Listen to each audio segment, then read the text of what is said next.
Aleluia. A paz do Senhor, meus irmãos. Vamos orar neste momento, logo após o pastor Aldo Galina, com toda a liberdade, ministrando a palavra do Senhor. Maravilhoso Deus, eterno Pai, a nossa gratidão, o nosso louvor, Senhor, por esse momento que Tu nos concede de podermos estar mais uma vez aqui no templo e poder aprender da Tua bendita e santa palavra. Neste momento no qual o Senhor está reunido aqui, Senhor, a Tua igreja, os Teus filhos e filhas, para ouvir a Tua palavra, para aprender algo mais da Tua palavra. Se conosco na continuação, Senhor, meu Deus, desta reunião. Manifeste o Teu Espírito e que cada coração esteja aberto para receber tudo aquilo que Tu tens para as nossas vidas nesta noite. Se conosco na continuação, usando o Teu servo, Senhor, e a nossa oração, em nome de Jesus, amém e amém. Alegria, pastor Aldo, Deus abençoe com toda a liberdade. Obrigado, pastor. Queridos irmãos, a paz do Senhor Jesus, tomem assento por gentileza. É um prazer poder cumprimentá-los, é uma bênção de Deus estar aqui nesta oportunidade, poder cumprimentar o pastor João Seno, pastor Roberto, demais obreiros da diretoria do IBOSEC, prazer cumprimentá-los em nome de Jesus, e todos os irmãos e irmãs que estão nesta noite conosco, para meditarmos a palavra do Senhor. Eu e a minha esposa, irmã Carmen, estamos agradecidos por podermos retornar a Criciúma. Criciúma é uma bênção de Deus. Nós temos tido grandes oportunidades de virmos a Criciúma por várias vezes, e sempre que viemos, nós somos agraciados pelo Senhor com a sua bênção, visto que estar entre os irmãos é sempre uma bênção de Deus, é sempre resultado de edificação para as nossas almas. E sempre que viemos, também temos, além do privilégio, a responsabilidade de compartilhar com os irmãos a palavra de Deus. Não vou dizer ostensivamente ensiná-los, visto que estou diante de um plenário cujo conhecimento e formação já é bem conhecido e reconhecido em Santa Catarina. Para tanto que os irmãos já estão na 5ª edição dessa escola e já passaram por aqui grandes mestres, grandes ensinadores, e isso é muito bom, isso é uma bênção de Deus. Eu tive o privilégio de estar aqui, não me lembro se foi no primeiro, IBOSEC foi no primeiro, né? No primeiro nós estivemos aqui com os irmãos e agraciou-nos o Senhor com a bênção de virmos nesta oportunidade novamente, para estarmos aqui com os irmãos esses 3 dias. E eu desejo que a nossa presença entre vós seja de bênçãos de Deus e de edificação mútua, que todos nós sejamos edificados com a palavra de Deus. Você pode dizer amém para a glória de Jesus? Glória a Deus. E parabenizar os irmãos também, não obstante ser um dia chuvoso, de terça-feira, mas os irmãos estão aqui. Um excelente número, isso é muito bom, isso é uma bênção de Deus. Deus abençoe os irmãos. Abram as vossas Bíblias comigo em Mateus capítulo 28, vamos ler os versículos 16 ao 20. É o texto que nós vamos tomá-lo inicialmente para começarmos a meditar nesta temática, discipulado e integração, que é um tema bastante conhecido, evidentemente, da igreja, mas sempre se tem alguma coisa que se possa ser dito, ou quando nada relembrado, trazido novamente à memória, de forma que a gente retoma as coisas. O ensino é uma atividade que exige repetição, exige fundamentalmente repetição. Todo ensinador tem que ter esta ocupação e preocupação de repetir o ensino, e todo aprendiz tem que ter a paciência de repassá-lo. Isto é extremamente necessário. Então, este é um tema que, de repente, para você, é um tema que você o conhece muito bem, visto que você é um discípulo do Senhor Jesus. Porém, ao repassarmos o tema ao retomarmos alguns pontos e fizermos algumas observações, poderá o Senhor, pelo seu Espírito, abrir a você um novo espaço, uma nova visão, uma nova porta. Porque às vezes, quando estamos ouvindo alguém ministrando, uma palavra dita abre uma porta, principalmente para mentes ávidas por aprender, pessoas que estão sempre ocupadas com o aprendizado, sempre interessadas em crescer no conhecimento. Uma palavra que se diga, de repente, essa palavra é a chave que abre uma porta que dá acesso a novas dimensões de conhecimento. Então, você que está aqui, nesta noite, ao ouvir repetir-se aquilo que quiçá você já sabe, você tem então a paciência de repassá-lo e a fé, e creia que pode surgir uma coisa nova, uma nova observação, uma nova interpretação, uma nova mensagem, principalmente tratando-se da palavra de Deus. Mateus 28, versículos 16 ao 20, nos diz assim: E os 11 discípulos partiram para a Galileia, para o monte que Jesus lhes tinha designado. E quando ouviram, o adoraram, mas alguns duvidavam, ou duvidaram. E chegando-se Jesus, falou-lhes dizendo: É-me dado todo o poder no céu e na terra. Portanto, ide, ensinai todas as nações, batizando-as em nome do Pai, e do Filho, e do Espírito Santo, ensinando-as a guardar todas as coisas que eu vos tenho mandado. E eis que eu estou convosco todos os dias, até a consumação dos séculos. Amém. Você pode dizer amém? Glória a Deus. Glória a Jesus. A nossa matéria está a partir da página número 6 até a página número 19, se não estou equivocado, ou 14, até a página 14. Das 6 a 14 está a nossa matéria, discipulado e integração, e nós estaremos tratando, nos períodos que teremos os 3 dias, sobre a parte introdutória do nosso texto, que está exposta na página 6, e depois discipulado, discípulo e a disciplina, características básicas de um discípulo e os 7 elementos da grande comissão. Eu quis colocar este ponto, os 7 elementos da grande comissão, porque neles se encontram recursos espirituais para a igreja desempenhar essa grande atividade que é difundir a mensagem do Senhor Jesus e ao mesmo tempo equipar pessoas para dar continuação a esse trabalho. Nós vamos amanhã, se o Senhor nos permitir, no segundo período, falar sobre os princípios básicos do discipulado desenvolvido por Jesus, que é seleção, associação e instrução. Esses 3 princípios básicos, fundamentais. E no dia 26, se o Senhor nos permitir, falaremos sobre o discipulado e envolvimento, que está dividido em 10 pontos. Nós queremos ver se conseguiremos alcançar todos estes pontos para um enfoque mais concluso desta disciplina com os nossos irmãos. Na página número 6 da tua apostila, a introdução, nós temos algumas palavras que são chave, são muito importantes. O discipulado é uma missão da igreja na terra, que visa resgatar, instruir, integrar e capacitar. Em suma, essas 4 palavras, elas são as palavras-chave desse parágrafo introdutório: resgatar, instruir, integrar e equipar pessoas. O processo, por exemplo, de comunicação do Evangelho, ele precisa alcançar esse objetivo. Se você for revisar o ministério de Jesus, você vai ver que Jesus conseguiu fazer ou executar exatamente essas 4 coisas: resgatando, instruindo, inserindo essas pessoas, fazendo elas fazer parte do seu projeto e também equipando essas pessoas.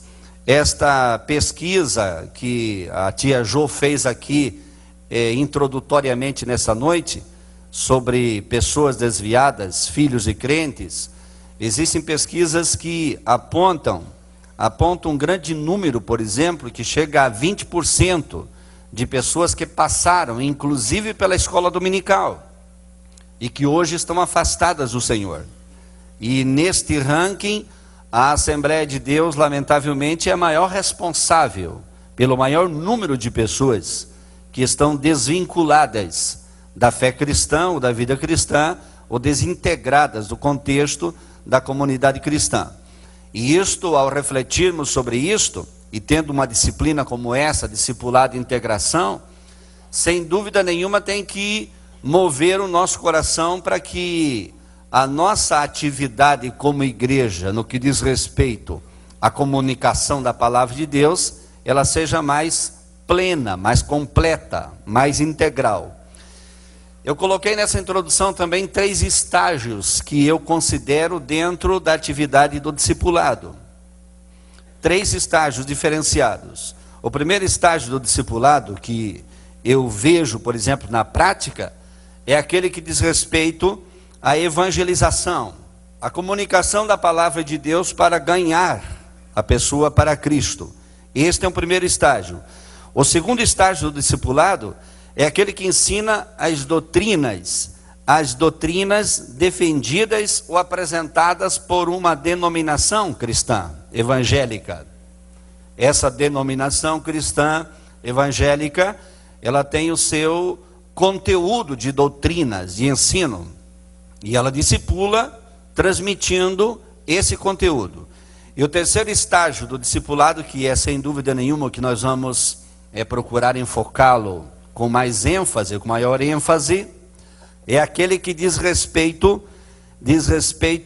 ao ensino de doutrinas fundamentais das Escrituras, ensinar a Bíblia, a palavra de Deus. E aí pergunta-se qual a diferença entre ensinar as doutrinas de uma denominação ou ensinar as doutrinas bíblicas.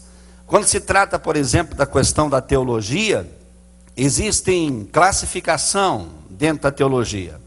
A teologia está classificada, por exemplo, em exegética, histórica, bíblica, prática e sistemática. Dentro da teologia sistemática, que são conteúdos de 11 doutrinas, existem 2 subdivisões. Uma subdivisão é a chamada teologia apologética. A teologia apologética é aquela em que a denominação apresenta argumentos em defesa do seu credo, quer dizer, defende o conteúdo do seu credo. E existe uma teologia dogmática, e a teologia dogmática diz respeito ao conteúdo de mandamentos e regras e princípios e tradições ensinados por uma denominação. E isso são coisas úteis, são coisas necessárias. A Assembleia de Deus tem os seus dogmas. Não é somente, por exemplo, a palavra dogma do grego dokeu significa mandamento, prescrição, regra, significa ensinamento, não significa heresia. Quando um mandamento, por exemplo, de homem, ele invalida o mandamento de Deus, Jesus o reprovou. Mas se as regras, os critérios humanos visam ajudar as pessoas no cumprimento, na obediência da própria palavra de Deus, então estes dogmas não são reprováveis. E isso chama-se teologia dogmática. No que diz respeito ao discipulado, a importância de observar isto é que o ensinamento da palavra de Deus na sua forma integral é que dará ao indivíduo a capacidade de fazer dele um discípulo, não somente testemunha, mas um discípulo discipulador. Quer dizer, a palavra de Deus ensinada na sua inteireza, ela é capaz de fazer com que o indivíduo que foi discipulado consiga discipular outras pessoas. E não discipular, por exemplo, somente com a tese da defesa de uma denominação. Obviamente que nós pregamos e ensinamos para trazer as pessoas para junto conosco, dentro do nosso contexto denominacional. Só que nós sabemos que é a palavra de Deus que dará ao indivíduo a estruturação e a sustentabilidade suficiente para ele ser, além de testemunha do Senhor, ser um discipulador, ser alguém que dê frutos para o reino de Deus. A intenção desse trabalho, por exemplo, o propósito de tratar-se de um assunto dessa natureza, não é simplesmente para que nós saibamos alguma coisa a mais sobre o tema. Não é simplesmente para que tenhamos uma argumentação maior para estabelecer, quem sabe, uma discussão um pouco mais fogosa com alguém que seja contrário a esta ideologia ou pensamento. Não é uma filosofia que nós estaremos observando. Nós estaremos buscando um conhecimento que impõe sobre a nossa vontade a exigência de uma obediência, a exigência de uma prática, porque é na praticidade que se estabelece o discipulado autêntico. É somente quando a verdade se tornou um elemento prático, aí o discipulado se tornou um elemento útil, vigente e frutífero na vida da pessoa. Vocês devem ter recebido recentemente o material, mas quando lerem vão encontrar que no 2º século da era cristã, Inácio, ele falou do seu martírio, e ele dizia do seu martírio como a conclusão do seu discipulado. Ele chamava o seu martírio como a clausura, como o final, como a coroação do seu discipulado. Em outras palavras, discipulado no conceito de Inácio era uma atividade que envolvia a sua própria vida, e que esta ação discipuladora sobre ele, da parte de Deus e dos mestres com quem ele compartilhava, era uma coisa que visava estabelecer sobre a sua vontade uma determinação a qual ele deveria se submeter. Então nós não iremos simplesmente adquirir algumas informações, não poderá ser somente isso, terá que ser o ato de o Espírito colocar alguma coisa dentro de nós acerca da responsabilidade desse tema, a ponto de nós sabermos que nós temos uma responsabilidade não só de ser testemunhas, no sentido de testificar, mas nós que estamos assentados aqui, já estamos envolvidos em um grau de comprometimento com o Senhor, que temos o dever de ensinar outros a palavra de Deus. Temos a responsabilidade de ensinar a outros a palavra do Senhor. Nós não podemos, por exemplo, pensar de que já é suficiente, que já basta, que já é o bastante, o fato de nós vivermos uma vida justa na palavra do Senhor, uma vida bem vivida com o Senhor e com os irmãos, e despreocupar-nos daquilo que é a função da difusão da palavra, do ensino, da pregação, do falar, do dizer, do anunciar a palavra. Você não está assentado aqui e não estará aqui essa semana somente para trazer algumas informações ou anotar alguma frase, quem sabe alguém consiga dizer uma frase bonita. Você está aqui porque o Espírito Santo tem um negócio contigo, o Espírito Santo tem uma obra com você, o Espírito Santo tem um ministério com você. E é por isso que nós estamos aqui reunidos, para que o Senhor trabalhe as nossas vidas de tal forma que faça com que nós sejamos capazes de entrar para esse estágio mais elevado do discipulado, que sejamos capazes de discipular outras pessoas e fazê-las delas não só discípulos, mas também fazê-las delas discipuladoras. E assim, esta corrente, ela se transforma numa grande bênção de Deus. Para entendermos esse assunto, nós vamos observar o discipulado de Jesus, que é um padrão absoluto do Senhor Jesus. O Senhor Jesus, ele ensinou-nos falando e fazendo. A maneira que ele se portava, como ele se conduzia em relação às pessoas e o que ele falava, são ensinamentos que nós, a igreja, precisamos revisar sempre revisá-los. Também iremos observar como a igreja primitiva conseguiu repetir este exemplo, como a igreja primitiva conseguiu absorver o ensinamento do Senhor Jesus transmitido pelos apóstolos. Veja só, era um conhecimento, era uma informação, era um estilo de vida que foi transmitido, foi transferido. A igreja primitiva conseguiu fazer isso. Nós teremos ainda para observar, além desse conteúdo, vamos observar a grande comissão e também os princípios básicos, além de alguns exemplos que está na vida dos apóstolos, no que diz respeito a discipulado. Você vai encontrar a palavra discípulo e discipulado, você vai encontrá-la nos evangelhos e no livro de Atos. Daí para frente você não encontra mais esse termo. Porém, a prática desenvolvida na ação discipuladora da igreja em relação às pessoas era uma coisa contínua, ininterrupta. O indivíduo, por exemplo, ele só era solto quando estava de todo equipado.